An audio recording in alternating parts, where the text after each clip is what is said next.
scrambled eggs. Oh man, doesn't that look good? Ugh, Abby. Dude, that's too runny. Your consistency is bad. Protein shake. Gina, obviously that's not the right consistency. Hi, I'm Abby. And I'm Gina, and we're Those Two Girls. What up, homies? We are so excited you guys decided to join us again today for another episode of Those Two Girls. We hope you guys have enjoyed your journey with us. We know Abby and I have definitely enjoyed being on this journey with you. Yeah, we're having a blasty blast. I mean, really, this is an excuse for two best friends to get together and be completely ridiculous and get to film it. So, you know. Right? All right, guys. So last week's episode, we talked about accountability. If you have not had a chance to watch that yet, at the end of today's video, you're going to see a little box. Go ahead and click on that. Watch last week's. You're going to get so much out of it. It's amazing.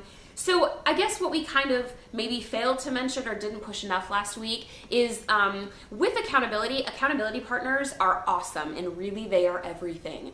But if you are not accountable to yourself and consistent with what you want to do, there's no point in having an accountability partner. True. They are there to kind of push you along a little bit and maybe be your cheerleader, but you have to be the one that pushes yourself and to have that consistency in yourself. Right. So, this week, we're talking about consistency. Ugh. Consistency is literally, or was literally, my least favorite word. I hated hearing that word.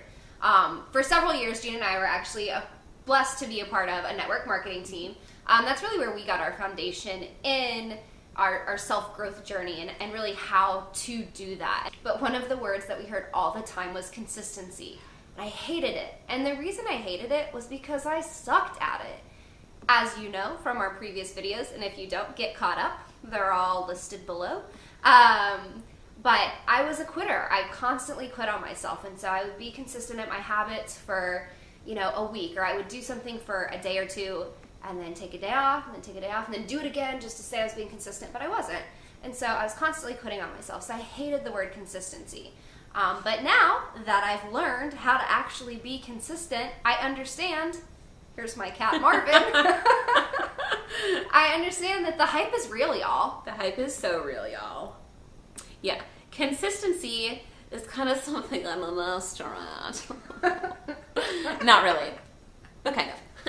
I've always been pretty consistent. Basically, when I set my mind to something, I stick with it. I think you guys, hopefully you saw last week's episode, we talked a little bit about that. Even in our first video, I talked about it. Weight loss was such a burning passion inside of me that it wasn't hard to be consistent. It was this drive that I had that I was not going to stop.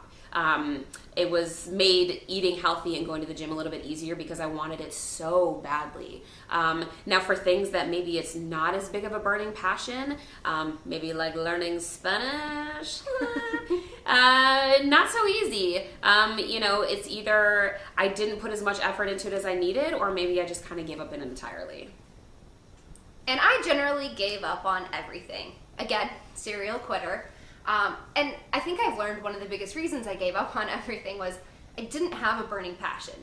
Like nothing that I ever really tried was something that was just burning inside of me to do like Gina did.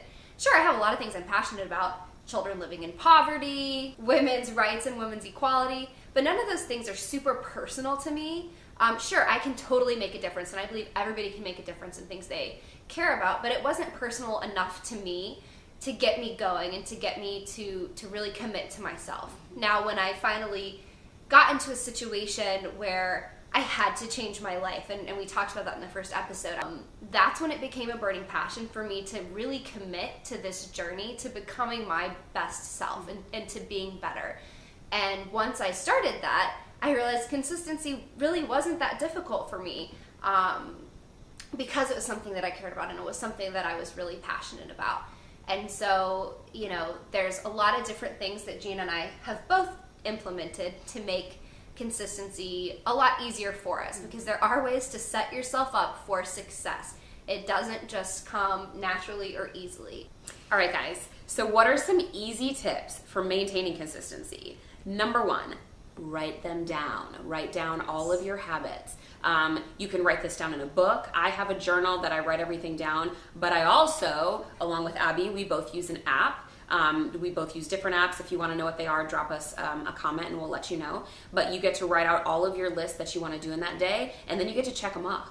I love checking things off a list. Me too. Yeah, right? Who doesn't? So guys, if you do not write them down, more than likely, you're not going to do them until you get really good. Abby and I have been consistent with our daily habits for about 4 months now. So it's now to the point where I don't have to write them down because it's just part of my life. If I don't do them, I notice because now I'm totally off my routine. So that's definitely tip number 1. Write them down. Word. It's been like 6 months, Joe. However long it's been. Time it's is been a minute. flying.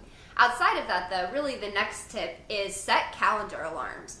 I had heard this before and I didn't do it again because I didn't actually want to be consistent, but that's one of the things I have done. And so Gina knows one of my goals for this year, one of my daily habits, is to exercise 3 days a week. I have an alarm that goes off on my phone at 6:25 Monday, Wednesday, Fridays to wake me up, and it says get up and get fit.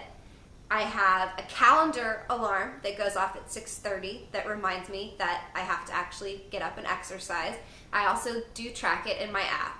I have all of my daily habits set out in my calendar throughout the day, and so the nice thing about having things in your calendar is you really don't have an excuse to not do them. Like, that time is blocked off. I know every single morning from 7 to 7:30, that's my morning routine. There's not anything that I'm going to book during that time. So consistency is something you've struggled with before. Put it in your calendar. Then when that alarm goes off, you know this is the time that I have to take care of these habits. Okay, guys, so don't set too many daily habits. I am the queen of too many habits. I do all my habits, so it's cool. But don't do what I do. Do as I say, not as I do. So you don't end up burnt out like she does some days. So guys, if you work a full-time job and you have a family and you have a side hustle and you sell some crap on Etsy and you want to go dancing every Thursday night and you're in striking classes and jujitsu and you do all these things. Nobody does those things except for you. It's kind of unrealistic to think you have all of these things. Plus, I'm going to go to the gym for an hour every day. I'm going to read for an hour every day. I'm going to journal. I'm going to play with my kids. I'm going to spend time with my husband. Plus, you got to have some self-care time in there too, like shave your legs every once in a while. So it's kind of unrealistic to think of all those things. So set daily habits that fit to your schedule. And the very, very best time to do this is first thing in the morning. Abby just mentioned her morning routine starts right when she wakes up, and it's about 30 minutes. Mine lasts about 45 minutes. This fuels us first thing in the morning and sets us up for an incredible day. All right, guys, so set yourself up for success with your daily habits and your goals. Make sure that you follow these tips so that you can be consistent with the goals that you set for yourself. Daily habits are part of that action plan that are going to help you reach the goals that you set. If you're not consistent with them, you will not hit those goals.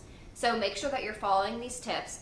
If you have been a serial quitter like me in the past, again, this is the best way to set yourself up for success so that you don't have to fall into that same narrative and that same story that you've told yourself for so long. It's time to change that story, you guys, and this is the easiest way for you to do that. Yeah. So, guys, think about it. What is your consistency looking so far in 2019? If you are just absolutely slaying your daily habits, yay, good for you. Obviously, keep it up, stay consistent. But if you're not, dude, that's okay. Just really think about everything we talked about today and implement these tips, guys. I promise you, if you could just implement the few things we talked about today, that consistency is going to come and your daily habits are going to get knocked off every single day. This month's book for January was Girl Wash Your Face by Rachel Hollis. We both read it. We both loved it. We are both huge proponents of that book. And so if you have not read the book, finished the book, or purchased the book, click on the link in the description to purchase the book on Amazon. Love Amazon. So I want to make sure that everybody finishes that book and gets through it because it is such a great book and it's such a great way to really jumpstart your journey to becoming the best you. Health tip. All right, guys, buy yourself some healthy snacks. I know that sounds like obvious, But when you get starving and your belly is like, give me food, the first thing you grab is the easiest thing laying around, which generally is going to be like crackers or chips or some Cookies. other empty calorie. Exactly. So right now, when you're done with this episode, jump After in your you've car liked and shared this episode. and subscribed.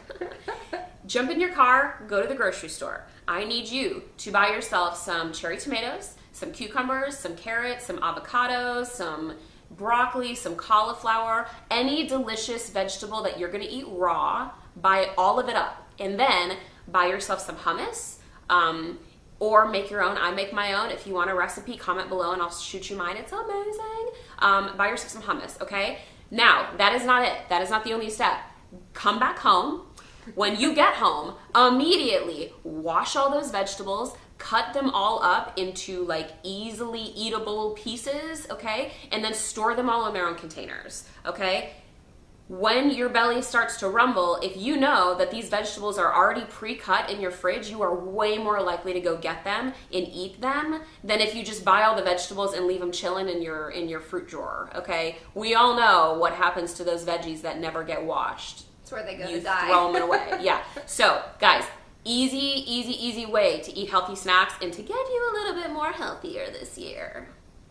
All right, you guys, it is that time. Every week, it's time for our affirmation. Remember, we want you guys to say this with us out loud. Out loud. We do our affirmations every single day Out in the loud, morning. And so we want you guys to do this with us to start this practice yourself. So, you guys ready? All right. I am committed to myself. I am committed to my journey. I am powerful and capable. I am worth it. Awesome, guys. Thanks for joining this week. Yay! See you next week. See you next week.